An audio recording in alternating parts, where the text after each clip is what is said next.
Guys, welcome to my YouTube channel. ഞാനിപ്പോൾ ഇരിക്കുന്നത് ഗോകർണയിലാണ്. അപ്പോൾ ഇവിടേക്ക് എങ്ങനെയാണ് വന്നത്, അതിൻ്റെ വിശേഷങ്ങളൊക്കെ നമുക്ക് കാണാം. അപ്പോൾ ഞാൻ അതിൻ്റെ വീഡിയോ ഇട്ടുണ്ട്. ഇതിപ്പോൾ ഞാൻ ഔട്ട്രോൻ്റെ സമയത്താണ് ഇൻട്രോ എടുക്കുന്നത്. അതാണ് ഈ ഇരുട്ട് കണ്ടോ. ഇപ്പോൾ സൺസെറ്റൊക്കെ കഴിഞ്ഞിട്ട് ഞാൻ ഇവിടുന്ന് പോവാൻ നിൽക്കുമ്പോഴാണ് ഞാൻ ഇതിൻ്റെ ഇൻട്രോ എടുക്കുന്നത്. ഇതൊരു ചെറിയ ഗോകർണ ട്രിപ്പാണ്. ഗോകർണ കഴിഞ്ഞിട്ട് ഇനി ഞങ്ങൾ മൂകാംബിക പോകുന്നുണ്ട്. 2 days ഗോകർണ, 2 days മൂകാംബിക, അങ്ങനെയാണ് ഞങ്ങളുടെ ട്രിപ്പ്. അപ്പോൾ വീഡിയോ കണ്ടിട്ട് വരൂ. ഞങ്ങൾ ബാംഗ്ലൂരിൽ നിന്ന് ഗോകർണ ട്രെയിനിലാണ് കേട്ടോ പോയത്. എന്താ ഈ എക്സ്പ്രഷൻ എന്നല്ലേ, ട്രെയിൻ എടുത്തപ്പോൾ ഓൺ ടൈം ആയിരുന്നു, പക്ഷെ പിന്നെ അത് 1.5 മണിക്കൂർ ലേറ്റൊക്കെ ആയിട്ട് ഞങ്ങൾ എത്തുമ്പോൾ ഏകദേശം 8-8:30 പക്ഷെ നല്ല രസമുള്ള കാഴ്ചകളൊക്കെ കണ്ടിട്ട് സമയം എങ്ങനെ പോയെന്ന് തന്നെ മനസ്സിലായില്ല.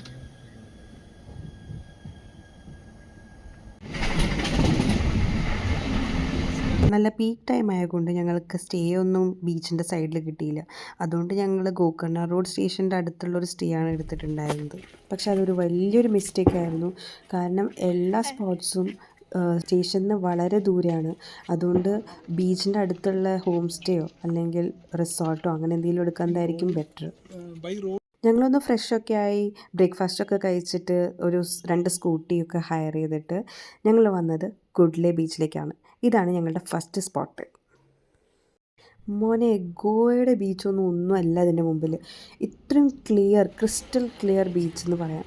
നമുക്ക് അവിടെ നിന്ന് കഴിഞ്ഞാൽ അതിൻ്റെ അടിയിലത്തെ ഓരോ കാര്യങ്ങളും ഇത്രയും നല്ലോണം വിസിബിളാണെന്നറിയോ. ഇത്ര ക്ലിയർ ആയിട്ടുള്ള ബീച്ച് ഞാൻ ആഗ്രഹിക്കുന്നത് ഫ്യൂച്ചറിലും ആരൊക്കെ വന്നാലും, എത്ര ടൂറിസ്റ്റ് വന്നാലും, എത്ര ഫോറിനേഴ്സ് ആര് വന്നാലും ഈ ബീച്ച് ഇങ്ങനെ തന്നെ ഇരിക്കട്ടെ, നല്ല ഫ്രഷ് ആൻഡ് ക്ലിയർ വാട്ടറായിട്ട് തന്നെ ഇരിക്കട്ടെ എന്നാണ്. പോകുമ്പോൾ നമ്മൾ ഓരോരുത്തരുടെയും റെസ്പോൺസിബിലിറ്റിയാണ് അത്. നമ്മൾ പ്രോപ്പറായിട്ട് നമ്മളുടെ വേസ്റ്റ് ഡിസ്പോസ് ചെയ്യുക. പ്ലാസ്റ്റിക്സ് ആയിക്കോട്ടെ, ക്ലോത്ത്സ് ആയിക്കോട്ടെ, എന്തായിക്കോട്ടെ, അത് പ്രോപ്പറായിട്ട് ഡിസ്പോസ് ചെയ്യുക. അവിടെ ബീച്ച് സൈഡിലോ അല്ലെങ്കിൽ വെള്ളത്തിലോ അത് ഡിസ്പോസ് ചെയ്യാണ്ടിരിക്കുക. അവിടെ ബീച്ച് സൈഡിൽ തന്നെ നമുക്ക് ഒരുപാട് കഫേസും ഷാക്സും കാണാൻ പറ്റും. അവിടെ തന്നെ നമുക്ക് നമ്മുടെ ലഞ്ചും ചെയ്യാം. നല്ല ഫുഡാണ്. ഞങ്ങൾ ലഞ്ച് ചെയ്തത് അവിടെ ഒരു കാമത്ത് എന്ന് പറഞ്ഞ ഒരു റെസ്റ്റോറൻറ്റിലാണ്. നല്ലൊരു ലഞ്ചായിരുന്നു. ലഞ്ച് കഴിഞ്ഞ് പിന്നെ ഞങ്ങൾ പോയത് ഓം ബീച്ചിലേക്കാണ്. ഒരു ബീച്ച് ട്രെക്കൊക്കെ ചെയ്യാമെന്നാണ് വിചാരിച്ചിട്ട് പോയത്, പക്ഷെ ഞങ്ങളത് ചെയ്തില്ല. ത്രൂ ഔട്ട് ദ ബീച്ച് നമുക്ക് കുറേ ഐറ്റംസ് കാണാൻ പറ്റും. ഫ്രിഡ്ജ് മാഗ്നറ്റ്, പിന്നെ ക്രിസ്റ്റൽസ് വെച്ചുണ്ടാക്കിയ ബ്രേസ്ലെറ്റ്സ്, ഷെൽസ് വെച്ചിട്ടുണ്ടാക്കിയ ബ്രേസ്ലെറ്റ്സ്, ഡ്രീം ക്യാച്ചർ, അങ്ങനെ പല സാധനങ്ങളും നമുക്ക് കാണാൻ പറ്റും. നല്ല രസമായിരുന്നു.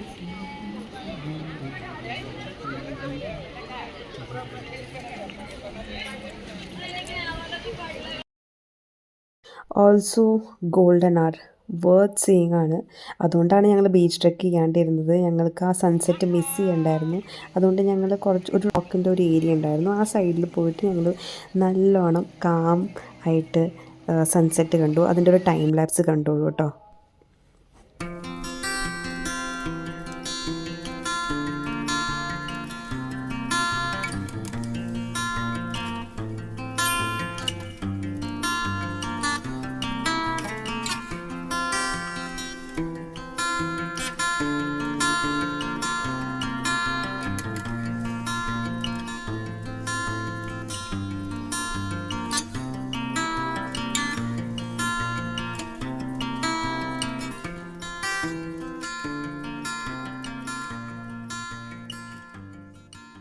ആഫ്റ്റർ സൺസെറ്റ് പിന്നെ ഞങ്ങൾ കുറച്ച് അവിടെയൊക്കെ നടന്ന് ഒരു ഈവനിങ് 7:30-8 ഒക്കെ ആയപ്പോൾ അവിടെ നിന്ന് തന്നെ ഞങ്ങൾ ഡിന്നറൊക്കെ കഴിച്ചിട്ട് അങ്ങനെ ഞങ്ങൾ വീട്ടിലേക്ക് പോയി. നിങ്ങൾ അടുത്ത് തന്നെയാണ് താമസിക്കണമെന്ന് വെച്ചാൽ ലേറ്റ് നൈറ്റ് വരെ അവിടെ സ്പെൻഡ് ചെയ്തിട്ട് രാത്രി നല്ല രസമാണ് കാണാൻ വേണ്ടി.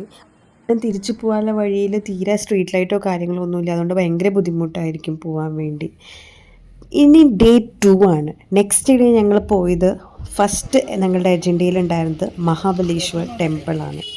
അപ്പോൾ ഞങ്ങൾ അവിടെ പോയപ്പോൾ ഞങ്ങൾ ആദ്യം ഗണേശ ടെമ്പിളിലാണ് പോയത്.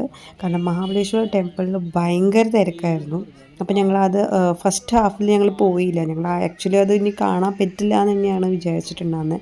പക്ഷേ പിന്നെ ഞങ്ങൾ ആ main beach, Gokarna main beach അതിൻ്റെ അടുത്ത് തന്നെയാണ്, ജസ്റ്റ് വാക്കിംഗ് ഡിസ്റ്റൻസ് ആണ്. അപ്പോൾ ഞങ്ങൾ അവിടെയൊക്കെ പോയി കുറച്ച് ഷോപ്പിങ്സും കാര്യങ്ങളൊക്കെ ഷോപ്സിലൊക്കെ കയറി നോക്കി ഗോകർണ ബീച്ചിൽ കുറേ ടൈം സ്പെൻഡ് ചെയ്തു. പിന്നെ അവിടെ അടുത്തുള്ള ഒരു കഫേ, കൊക്കോ ലീഫ് എന്ന് പറഞ്ഞൊരു കഫേയിൽ പോയി ഞങ്ങൾ ലഞ്ച് കഴിച്ചു.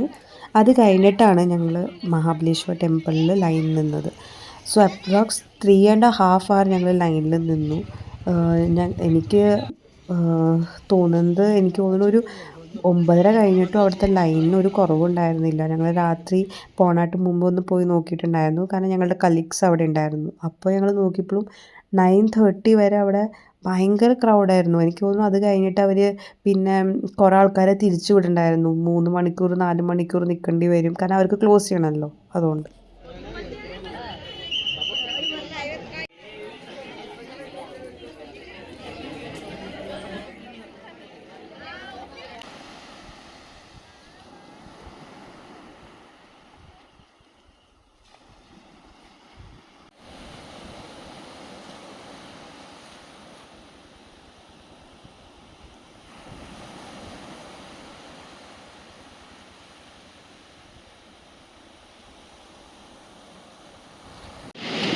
ഇപ്പോൾ നമ്മൾ ഗോകർണ മെയിൻ ബീച്ചിലാണ്. ഇവിടെ നിങ്ങൾ ഷാക്ക് തപ്പിക്കൊണ്ടിരിക്കുക.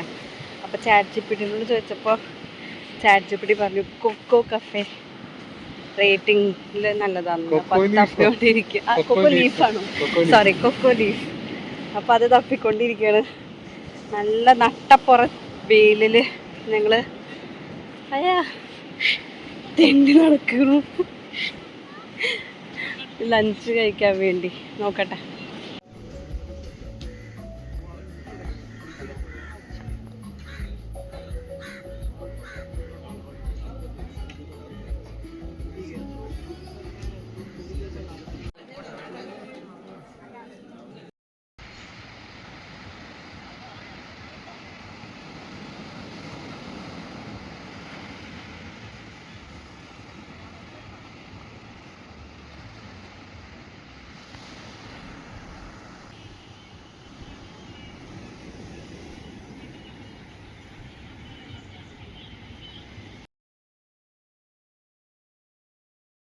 ഈ ബീച്ചിൽ എന്താണെന്നറിയില്ല, വൈകുന്നേരമായപ്പോൾ ഭയങ്കര കൊതുവായിരുന്നു. ഞാൻ ഇതിന് മുമ്പിലൊരു വീഡിയോ ഇട്ടിട്ടുണ്ട്. മനുവേട്ടൻ്റെ തലയിൽ നിറച്ച് കൊതുവായിട്ട്. കുറച്ച് നേരം അങ്ങനെ ബീച്ചിലൊക്കെ ഇരുന്ന് സൺസെറ്റൊക്കെ കണ്ട് സംസാരിച്ച് പിന്നെ ഞങ്ങൾ ഞങ്ങളുടെ കലീഗ്സിൻ്റെ അടുത്തേക്ക് പോയി. അതല്ല, നമ്മൾ അങ്ങോട്ട് പോയിരുന്നല്ലോ. അങ്ങനെ നമ്മളുടെ ഗോകർണ ട്രിപ്പ് തീർന്നിരിക്കുകയാണ്. ഒരു നല്ല ഈവനിങ്. എൻ്റെ വാച്ച് കാണാണ്ട് പോയി. അതാണ് എൻ്റെ ഗോകർണ ട്രിപ്പിൻ്റെ ഒരു കൊണ്ടുപോകാനുള്ള എൻ്റെ കെയർലെസ്നെസ്. ഞാൻ അത് കഫേയിൽ ഊരി വെച്ചിട്ട് എടുക്കാൻ മറന്നുപോകും. അപ്പം അങ്ങനെ എൻ്റെ വാച്ച് കാണാണ്ടായി. പക്ഷെ നല്ലൊരു ഈവനിങ് ഞാൻ കാണിച്ചു തരാം നിങ്ങൾക്ക്. നല്ലൊരു സൺസെറ്റ് കഴിഞ്ഞിട്ട് ഞാനിങ്ങനെ ഇരിക്കുകയാണ്. ഇവിടെ കുറേ ഷാക്സ് ഉണ്ട്. അതാണ് എന്താ അതിൻ്റെ പേര്, നമ്മൾ നേരത്തെ ലഞ്ചിന് പോയിണ്ടായിരുന്നത്. ഇവിടെ നമ്മൾ കോഫിക്ക് പോയി. ഇനി ഇതൊരെണ്ണുണ്ട്, അവിടെ നമ്മൾ പോയി ട്രൈ ചെയ്യണം എങ്ങനെയുണ്ടെന്ന്. ഗോകർണ ട്രിപ്പ് എങ്ങനെ ഉണ്ടായിരുന്നു? എൻജോയ് ചെയ്തു. ഇനി ഞങ്ങളുടെ കൂടെ വന്നിക്കണ ഞങ്ങളുടെ ഫ്രണ്ട്സ് അവരിപ്പോൾ മഹാബലേശ്വർ ടെമ്പിളിലാണ്. ഞങ്ങളുടെ മഹാബലേശ്വർ ടെമ്പിളിൻ്റെ ദർശനം കഴിഞ്ഞു. അവരിപ്പോൾ ലൈൻ നിന്നിട്ട് കയറാൻ നോക്കുക. ഭയങ്കര ലൈനായിരുന്നു. ഞങ്ങൾ 3 മണിക്ക് അമ്പലത്തിൽ പോയി. എന്നിട്ട് അവിടെ അവരോട് ചോദിച്ചു, അവിടുത്തെ ഗാർഡ്സിനോട് ചോദിച്ചു. അപ്പോൾ അവർ പറഞ്ഞു 5 മണിക്കാണ് തുറക്കുക. നോക്കിയപ്പോൾ അവിടെ ആൾക്കാർ ഓൾറെഡി ഉണ്ട്. അപ്പോൾ പിന്നെ ഞങ്ങൾക്ക് മനസ്സിലായി, ഇനിയിപ്പോൾ ഞങ്ങൾ പോയി 5 മണിക്ക് വരികയാണെങ്കിൽ ഞങ്ങൾക്ക് ഇനിയും ഡിലേ ആവും. അതുകൊണ്ട് ഞങ്ങൾ എന്താ ചെയ്തതെന്ന് വെച്ചാൽ അവിടെ തന്നെ ഇരുന്നു. എന്നിട്ടും ഞങ്ങൾക്ക് കുറേ 3:30 അവർ ലൈൻ വെച്ചിട്ട് 4:30-5 മണി വരെ ഞങ്ങൾ ലൈനിൽ തന്നെയായിരുന്നു. കുറേ നേരം നിന്നു, പക്ഷെ തൊഴുതു അങ്ങനെ.